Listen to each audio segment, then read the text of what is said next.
Wanawangna rimawasti kaing ilang panjati awan. Jadi dia pura-pura tidur ketika itu sambil terus melihat ke arah bawah, tapi kaki ini terus seperti itu sampai Rahmat tertidur dan terbangun lagi. Ternyata kaki itu masih ada di situ, dan itu mungkin cukup lama sekali ya, dan posisinya seperti itu, masih berjingkat terus di situ.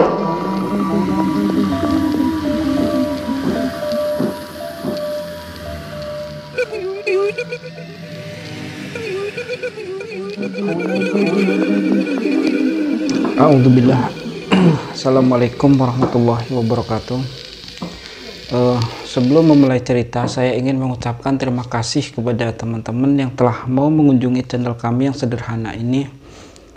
Semoga terhibur, semoga mendapatkan manfaat, dan saya ucapkan selamat datang. Saya juga ingin mengucapkan terima kasih sebanyak-banyaknya kepada teman-teman yang telah mau mensubscribe, memberikan like, berkomentar, atau bahkan men-share cerita-cerita yang saya bagikan. Langsung ke cerita. Cerita yang ingin saya ceritakan kali ini adalah cerita yang diceritakan oleh seorang kenalan. Kenalan saya ya. Jadi cerita ini dialami oleh Rahmat. Rahmat ini sebenarnya ketika itu tinggalnya di kota ya, jadi di daerah Jakarta. Tetapi karena kondisi keluarganya ketika itu kebetulan kurang pemasukan ya, jadi orang tuanya kebetulan lagi mengalami kesulitan keuangan. Akhirnya mereka tidak sanggup lagi membayar kontrakan rumah mereka. Nah, di saat mereka tidak sanggup lagi membayar kontrakan rumahnya, ada seorang kenalan dari ibunya Rahmat ini, namanya Bu Sumi. Ketika itu Rahmat manggilnya Bule ya, Bule Sumi.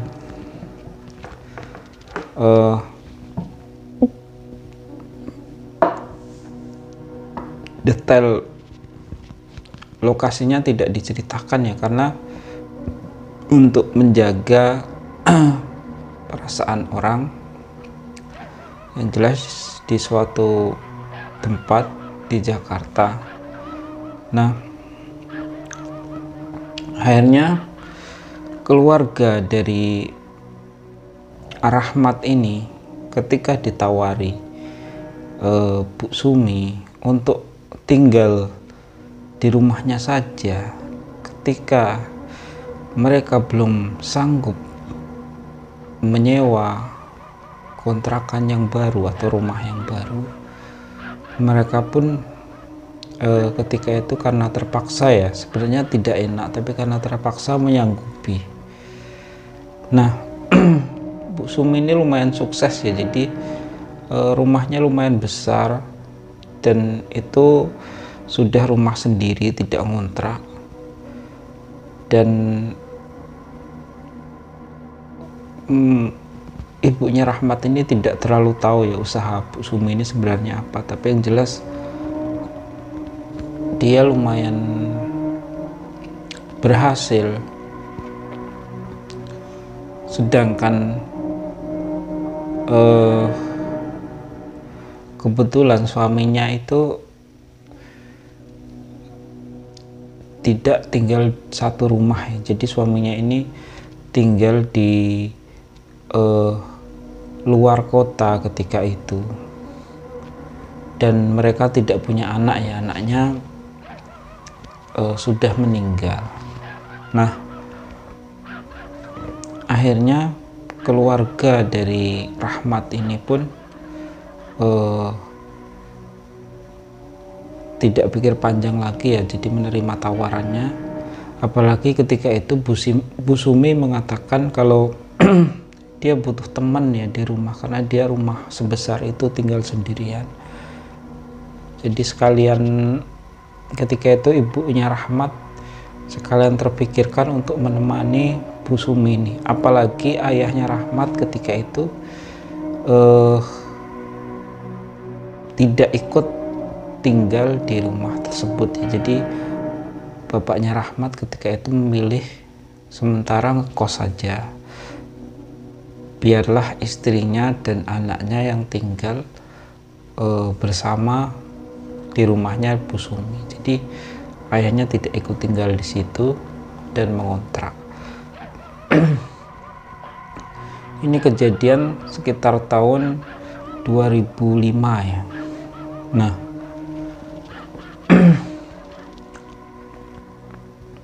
awal mereka tinggal di situ tidak ada kejadian apa-apa, tidak ada kejadian aneh apapun di rumah tersebut. Semuanya berjalan normal. Di rumah Bu Sumi ini ada beberapa bagian ya. Salah satu bagiannya adalah ruang tengah dan dapur. Di ruang tengah ini ada TV. Di situ biasanya ibunya Rahmat nonton TV sampai tertidur di situ ya dengan adiknya Rahmat. Jadi Rahmat ini punya adik satu yang masih bayi, jadi sambil disusui ibunya biasanya nonton TV sampai tertidur di situ, biasanya sambil ngobrol-ngobrol sama Bu Sumi. Sedangkan Rahmat ini biasanya disuruh tidur di kamar di dekat dapur ya. Jadi dekat dapur ini ada dua kamar, satu kamar kosong yang dikunci terus ya, jadi tidak pernah dibuka. Kata Bu Sumi itu gudangnya, dan satu lagi kamar di mana Rahmat tinggal dan tidur di situ. Nah,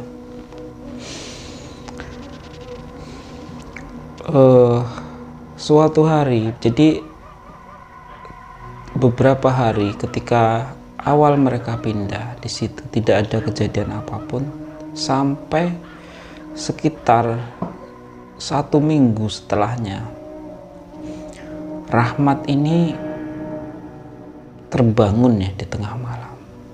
Jadi ketika itu dia kebelet pipis atau ingin kencing. Jadi dia terbangun di tengah malam dan dia ingin kencing ketika itu. Oh iya, jadi di kamarnya Rahmat ini biasanya dimatikan ya lampunya sama ibunya. Ketika dia sudah tertidur itu lampunya dimatikan dan tidak ada pintunya, jadi hanya korden biasa sebagai pintu kamar tersebut. Dan di dapur ini ada lampunya, tetapi lampunya kalau malam itu yang dinyalakan yang redup. Jadi ada dua lampu yang terang dan lampu yang redup. Nah, kalau malam seperti itu biasanya kalau sudah pada tidur itu yang dinyalakan lampu yang redup ya. Nah, ketika Rahmat terbangun karena ketika itu ingin kencing, Rahmat melihat di bawah gorden. Di bawah gorden itu ada kaki orang ya. Jadi ada kaki orang tepat di depan gorden tersebut. Dan kaki ini berjinjit. Jadi berjingkat ya. Kalau bahasa Indonesianya jingkat. Kalau orang Jawa nyebutnya jinjit. Jadi tumitnya diangkat, hanya ujung kakinya yang menyentuh ke lantai. Dua-duanya cukup lama berdiri di situ. Awalnya Rahmat berpikir mungkin itu ibunya ya, tapi ketika dia amati, dia tahu bahwa itu bukan ibunya tapi Bu Sumi, karena dia hafal dengan celananya ya. Jadi Bu Sumi ini sering pakai daster ya, celana daster juga, tapi model celana sampai bawah itu. Dan Rahmat ini hafal celananya. Ketika melihat celananya Bu Sumi dan dia berdiri sambil berjingkat di depan kamarnya, Rahmat menjadi bingung ya, sungkan. Dia mau keluar kencing, gak enak karena dia berpikir ada sesuatu yang sedang dilakukan Bu Sumi di situ. Tetapi sekaligus Rahmat ini merasa penasaran ya, sebenarnya apa, kenapa dia terus berdiri di situ. Akhirnya dia pura-pura tidur karena dia takut mungkin Bu Sumi mengintipnya sudah tidur apa belum. Jadi dia pura-pura tidur ketika itu sambil terus melihat ke arah bawah. Tapi kaki ini terus seperti itu sampai Rahmat tertidur dan terbangun lagi, ternyata kaki itu masih ada di situ, dan itu mungkin cukup lama sekali ya. Dan posisinya seperti itu, masih berjingkat terus di situ. Dan ketika itu Rahmat mulai bertanya-tanya dan bingung dan lain sebagainya ya. Bahkan ketika itu mulai ada perasaan seperti ketakutan ya. Nah, akhirnya dia memutuskan menahan kencingnya dan kembali tidur sampai pagi, sampai menjelang subuh itu dia baru bangun, dan di situ sudah tidak ada kaki itu, dan dia pun kencing sekaligus wudhu dan sholat ketika itu. Nah, hal aneh ini ketika itu tidak diceritakan ke siapapun oleh Rahmat. Jadi Rahmat belum menceritakan ke siapapun, dan besoknya normal kembali, tidak ada apa-apa.